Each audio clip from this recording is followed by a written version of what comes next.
movie. But the idea of training and perseverance or whatever you want to do and putting total focus, you know, he would study at nighttime. And then I remember myself also being up many late nights studying, DJing, scratching for hours. My mother saying, turn it down, turn it down.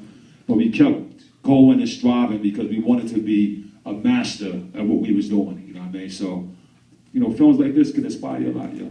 Totally.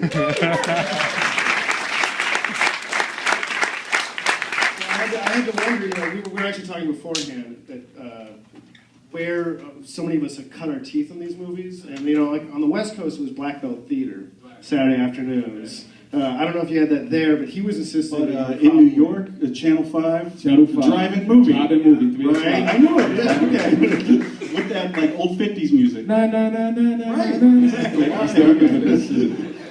So, and we would just maybe wanted to get to the beginning of all this, like, you and your cousins, ODB. ODB. Actually, today is his birthday. Right.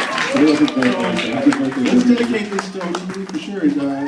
But him, you, and the RZA, you all, just let me get this straight, like you guys would go to 42nd Street and watch these movies? Yeah, first on 42nd Street in the mid to late 80s, they had theaters, grindhouse theaters, that would show triple features. Yeah. And we would actually cut school and be inside the theater all day. You get there around 11, you can stay there till about 4, school day is over. You know, this film actually stayed because they would rotate the films, like they show 3 and show them, and so this one I stayed and watched through twice. Nice. So this one day, one day, yeah. It's one of the classics. So you know, just to refresh on the history, it was the 3 of you guys were all in together, the group all in together, and then you guys went solo, you and the Genius. And I was just thinking about this, watching this movie and everything, that you know, you guys had solo careers before Wu-Tang, didn't go so well for various reasons, and I just wanted to know, I'm assuming you were inspired by a lot of martial arts films when you guys were kind of down in the business, and you were like, we got to really do something here. Just maybe, do you think there was a direct influence? Oh, definitely a direct influence. The thing was, for us, really the most important thing that I think martial art will teach is to express yourself. And when me and the RZA first had our deals, I was signed to a Tommy Boy Records, he was signed to Shaolin, which was a Warner Brother distributor label.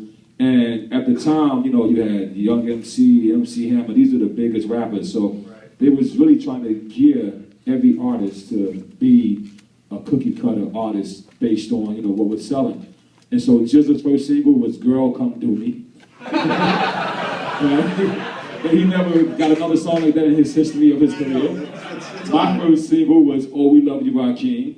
Right. With you on the cover in a cartoon, yeah, with the girls kissing you? Yeah, the record executive, I think she thought I was kind of a handsome guy. She thought they could sell me on my looks and shit.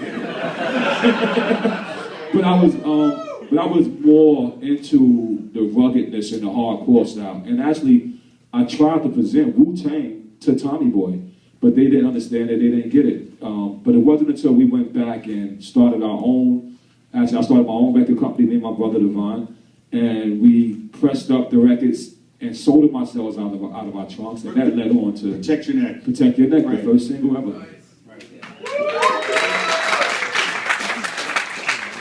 it's interesting. This movie is sort of about that solo self-training and mastery, but the other movie you were going to pick, that kind of relates to this history, was Five Deadly Venoms, for Chang Shea, which is very much about a group of people, each sort different of bringing skills coming together, working together, and we just thought maybe that was in the back of your mind, or the front of your mind, with Wu-Tang Clan. Like, yeah, let me name a few of the films that really inspired me. 36 Chambers was one.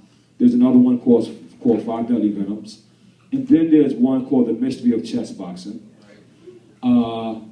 And then you have the 8-diagram pole fighter. And that's the one that really caused us to really become brothers and brotherhood. And we would walk around, I'm fifth brother, I'm second brother. You know what I mean? But the film we took our name from was called Shaolin versus Wu-Tang. And the reason why we used that particular name, for those who don't know the story, is because the Wu-Tang was considered the best sword style of martial art.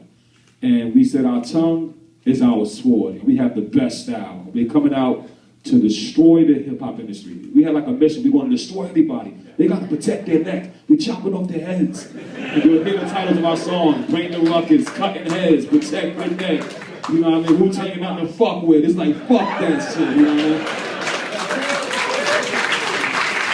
And meanwhile, it was like the G-Funk era. Yeah, right. Up on the West Coast, they had the G-Funk era, which of course, great music. You know what I mean, the funny thing about that is that I had a chance to talk to Snoop, and he told me that we had a similar